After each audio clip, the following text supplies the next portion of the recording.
रायगडचे वादळ, शिवप्रेरित विचारांनी अन्यायावर लेखणीने वार करणारं निर्भीड न्यूज चॅनल। एकीकडे विकासाच्या दिशेने वाटचाल करणाऱ्या कर्जत शहराचा दुसरा चेहरा मात्र खूपच भयावह आणि विकासाच्या नावाने भकास झालेला दिसून येत आहे। काही महिन्यांपूर्वीच कर्जत शहरातील मध्यवर्ती ठिकाणी नवीन प्रशासकीय भवनाची इमारत बांधण्यात आली। तिचे उद्घाटन तत्कालीन मुख्यमंत्री एकनाथ शिंदे यांच्या शुभ हस्ते करण्यात आले। तहसील कार्यालय, प्रांत कार्यालय, रजिस्ट्रेशन कार्यालय आदी कार्यालये एकाच ठिकाणी आल्याने तालुक्यातील नागरिकांची होणारी गैरसोय दूर झाली। मात्र ह्याच नवीन प्रशासकीय भवनासमोर असलेले कर्जत सर्कल कार्यालयाची भयंकर दुरावस्था झाल्याचे विदारक चित्र समोर आले आहे। कार्यालयाच्या स्लॅबच्या सिलिंगमधून पावसाच्या पाण्याची गळती सुरू असून शासकीय रेकॉर्ड पाण्याने भिजून खराब होण्याच्या मार्गावर आले आहेत। शासकीय कामकाजासाठी कार्यालयात येणाऱ्या नागरिकांना बसायला जागा नाही, तर सरकारी कार्यालयात काम करणारे शासकीय कर्मचारी देखील धोकादायक परिस्थितीत कामकाज करत आहेत। परंतु सदर गंभीर बाबीकडे प्रशासनाचे दुर्लक्ष होताना दिसत आहे। नेहमीप्रमाणे एखादी दुर्दैवी घटना घडल्यावरच प्रशासन जागे होणार का, असा संतप्त सवाल नागरिक करत आहेत।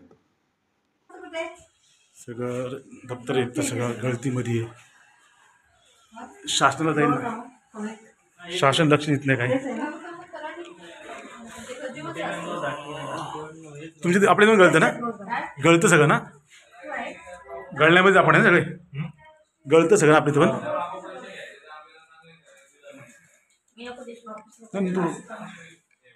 सगळे मंडळ तर अधिकारी सगळे डॉक्युमेंट असेच भिजतात पावसामध्ये।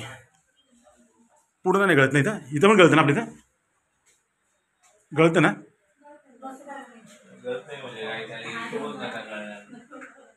तेच ना सगळे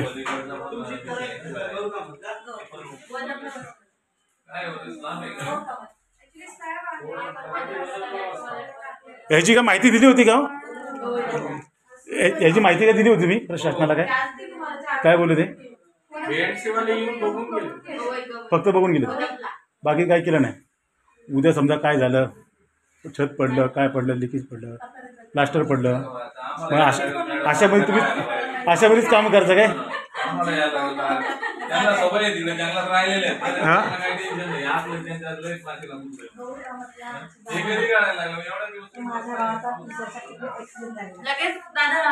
एक मिनिट,